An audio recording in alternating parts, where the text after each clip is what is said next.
Agenda Parlamentaria. Yo soy Jorge Álvarez, su conductor habitual Ricardo Alba se encuentra de descanso, así que yo los voy a acompañar en este programa donde seguimos haciendo balances de la actividad parlamentaria en este periodo legislativo. Y para hablar de temas de Constitución nos acompaña quien ha sido además expresidente de la Comisión de Constitución, el congresista Omar Chejade, quien por supuesto le damos las gracias Jorge, y la gracias por la bienvenida invitación aquí a Agenda Parlamentaria. Congresista, han pasado ya 5 años, han sido un trabajo arduo en todas las comisiones del Parlamento, pero quería hablar aquí en esta entrevista específicamente sobre una labor que le tocó a usted cuando estuvo encabezando la Comisión de Constitución. Grandes cambios, grandes iniciativas durante esa gestión.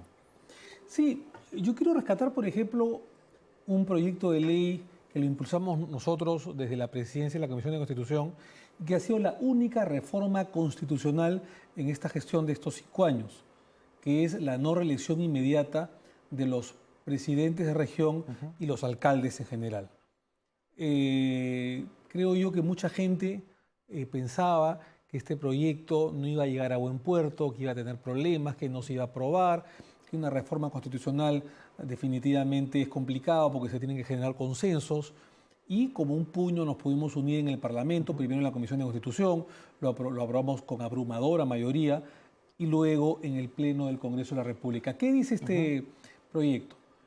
En las últimas décadas, digamos, los presidentes de región y los alcaldes se han podido reelegir según la Carta Política del Estado, según la Constitución, secula seculorum, es decir, de manera indeterminada, ad infinitum. indefinida ad infinitum. Sin embargo, nosotros vimos un grave problema que, por ejemplo, generaba cierto grado de corrupción, que se pudo ver, por ejemplo, en Ancash y en otras provincias importantes del país, porque habían alcaldes o presidentes de región absolutamente enquistados. Hubo el tema de corrupción en Ancash, una serie de denuncias, esto también fortaleció el proyecto. Pero además, quiero decir algo más importante aún, que el leitmotiv, o sea, la razón más importante del proyecto aprobado de no reelección inmediata de alcaldes y presidentes de región, es el mismo que tiene, por ejemplo, el presidente de la República.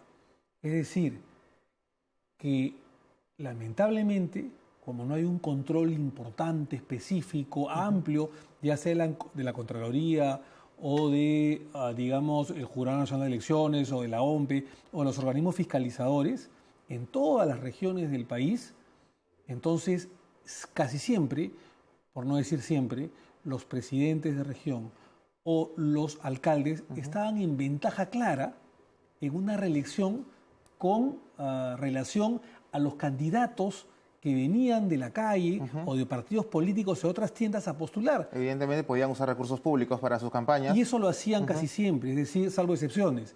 ¿Por qué? Porque los presidentes de región, o llamados gobernadores según la otra reforma constitucional, y los alcaldes utilizaban recursos del Estado y todo el aparato, digamos, además, institucional, desde un teléfono hasta un helicóptero, gente a su alrededor, movilidad, gasolina, televisión, medios de comunicación, digamos, particulares. Y por supuesto inauguraciones de obras. Inauguraciones de obras, publicidad, para poder reelegirse, cosa que no hacía o no hace un candidato que viene de otras tiendas políticas y que no va a la reelección. Muy bien. Estoy recordando justamente ese episodio antes de que continúe de cuando se debatía este proyecto, y recuerdo que la resistencia empezó precisamente de quienes eran autoridades en ese momento, que eran los que primero levantaron su voz de protesta, señalando entre sus argumentos que el porcentaje de reelección realmente en el país era bajo. ¿Esa era una observación atendible? Me parece que era 24 o 25%, pero sí sea 15% y haya desigualdad entre el candidato que por primera vez va a una lista electoral con el que va a la reelección, que es bastante grande y que era bastante grande, ya de por sí así sea menos el porcentaje, ya eso le da una plataforma y una fortaleza al objetivo del proyecto de ley. Y en todo caso, le da más legitimidad. Y creo que era 23 o 24% los alcaldes o presidentes de región que se reelegían. Digamos que de 4-1, digamos. De acuerdo. Es decir, si habían 25 presidentes de región o 24 presidentes de región que iban a la reelección, por lo menos 6 o 7 se beneficiaban con esto porque utilizaban todo como tú bien has dicho, Jorge, el aparato estatal, los recursos estatales para poder reelegirse. Pero creo yo que también el tema de corrupción pesó bastante para poder aprobar la norma. Fue un escenario realmente adecuado para iniciar el debate porque justo en ese momento conversábamos de corrupción y cuando empezaron a aparecer estas evidencias abrumadoras en gobiernos regionales y también en algunos locales, hay que decirlo. Sí, no, apareció el tema en Ancash, el tema en Tumbes, el tema en Loreto, en otros lugares importantes del sur del Perú, del centro. Entonces era evidente que la coyuntura ayudó. Pero debo resaltar la labor de muchos congresistas que, modestamente apoyados por el presidente de la Comisión de Constitución, cuando ejercí la presidencia de esa importante comisión, pudimos aprobar algo histórico, apoyado evidentemente por un sector importante de los medios de comunicación, periodistas independientes y la sociedad civil cansada de tanto abuso. Creo que eso fue importante.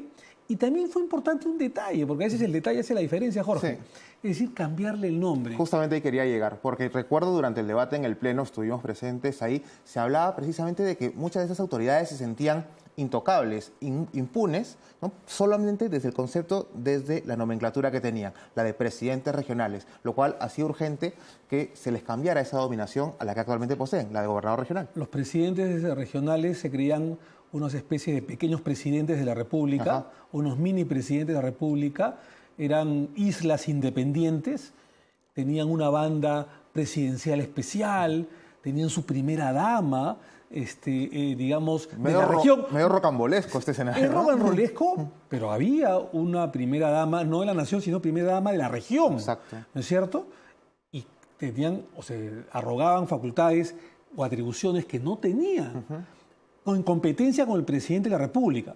Para que no haya esta confusión con el presidente de la República, había que cambiarle el nombre al de gobernador y se le cambió. Pero no solamente eso, para que también no hayan disputas y no se arroguen, repito, facultades que no le correspondían. Creo que se puso en su sitio la jerarquía constitucional que siempre debió tener, no un presidente de región, sino un gobernador regional, que estaba por debajo, o que siempre estaba por debajo en funciones y en jerarquía de un presidente de la República. Por lo tanto, ya no se llama, con esa reforma constitucional del año 2014, ya no se llama presidente regional, sino gobernador regional. Ya con las mismas funciones, pero además con otras fiscalizaciones, producto de los cambios que se hizo. Y además quiero decir algo, como es un cambio, una reforma constitucional, logramos que después de aprobarlo en la Comisión de Constitución bajo mi presidencia, pueda aprobarlo en la siguiente legislatura. Claro, en el Estado de las legislaturas. La nueva mesa directiva en 2 legislaturas consecutivas con una mayoría calificada de no menos de 87 votos. Si mal no recuerdo, pasó a los 100 votos en cada legislatura y se pudo aprobar esta primera y única reforma constitucional que empezó modestamente con nosotros de la Comisión de Constitución y llegó a buen puerto en el Pleno del Congreso. ¿Cómo ha funcionado? ¿Cómo ha cambiado la dinámica entre el gobierno nacional, entre el presidente de la República y los ahora denominados gobernadores regionales? Yo creo que el tema está en el respeto, ¿no es cierto? El único cambio que puede haber habido hasta el día de hoy es el respeto. No es una reforma de un simple maquillaje, Jorge. Yo creo que es una reforma importante porque ya al tener la nomenclatura de gobernador regional y no de presidente de región, yo creo que ya se mira con mayor respeto y coherencia las figuras que están por encima jerárquicamente en el Estado. Llámese presidente de la República, llámese congresista o Congreso de la República o llámese ministro de Estado.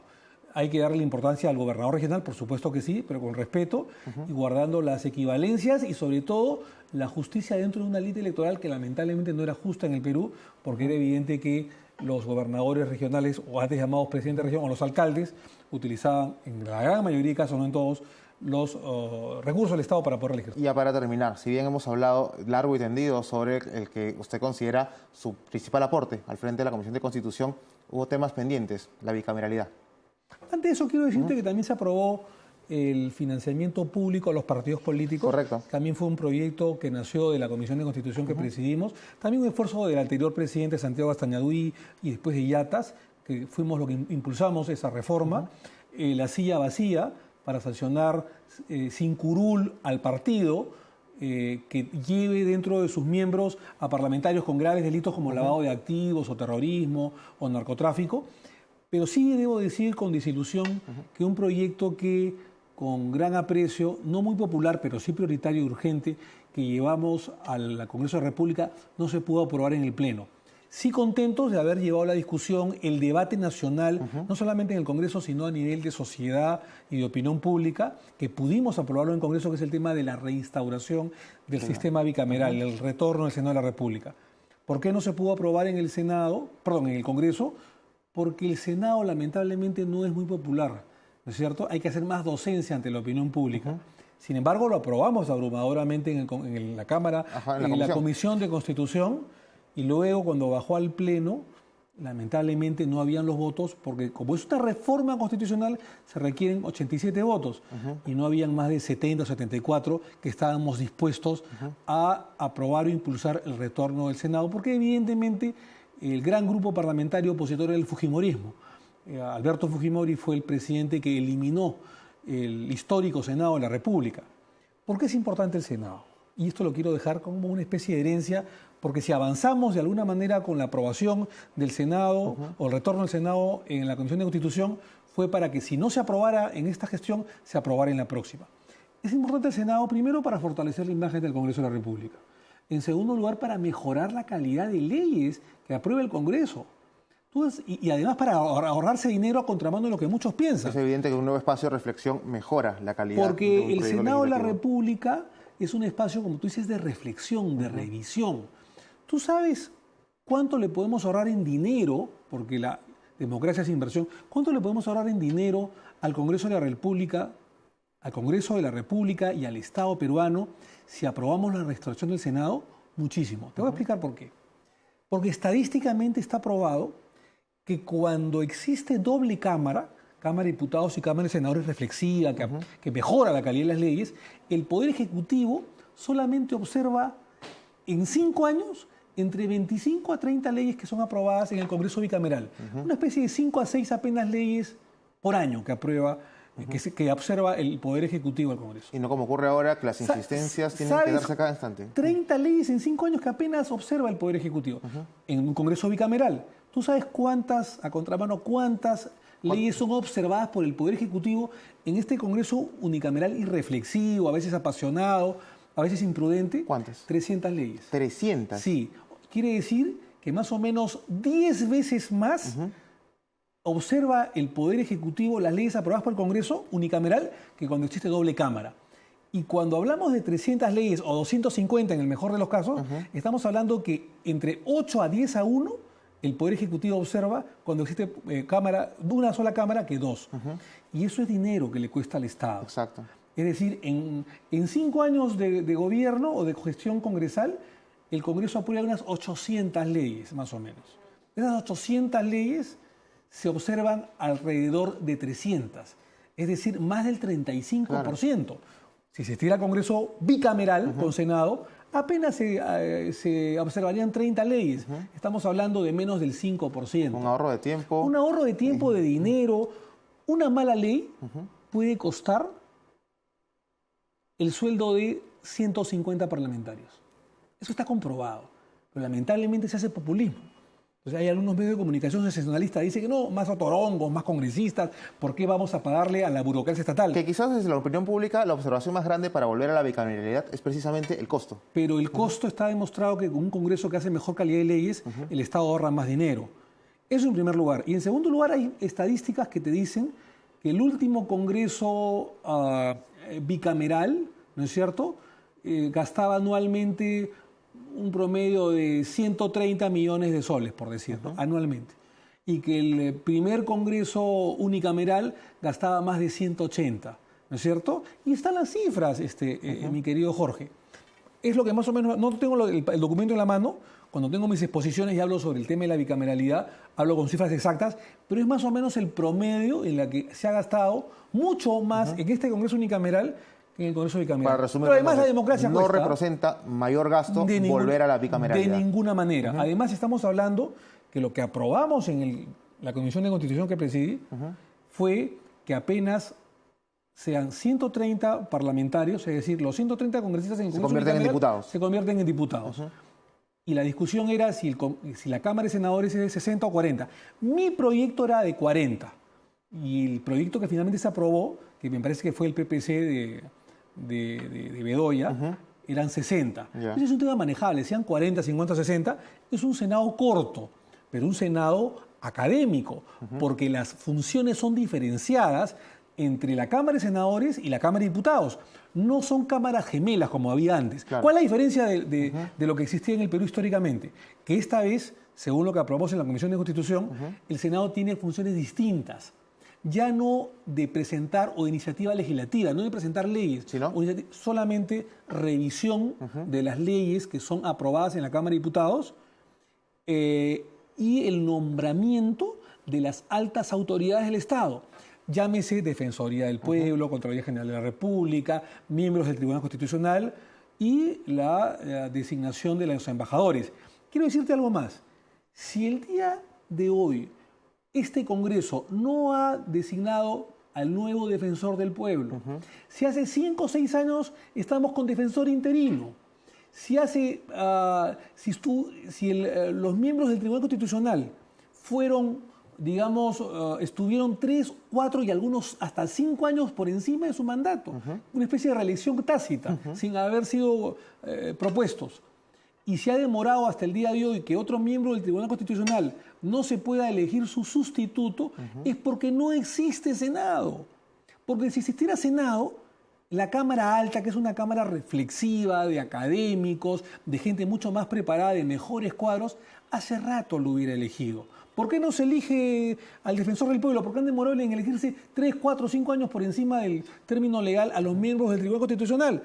Porque la Cámara Única es una Cámara política, apasionada, que privilegia los intereses subalternos o partidarios que ante los intereses nacionales, como lo hace el Senado. Y por eso viene el entrampamiento de la designación de los altos funcionarios del Estado. Donde lo veas, una Cámara, un Congreso bicameral con Senado incluido, es mucho mejor. Además, hace que los partidos políticos se preocupen en mejorar la calidad de sus cuadros. Correcto, congresistas, nos ha ganado el tiempo. Jorge, muchísimas gracias por favor. haber permitido conversar de estos temas que han sido realmente muy valiosos y estoy seguro para la opinión pública que conozcan más a fondo de cómo se producen estos debates de la Comisión de Constitución y cómo se han llevado adelante algunas reformas y por supuesto también cosas que quedaron pendientes. Nuevamente muchas gracias, Congresista Chejade, por habernos acompañado en una nueva edición de Agenda Parlamentaria. Conmigo será hasta una nueva oportunidad.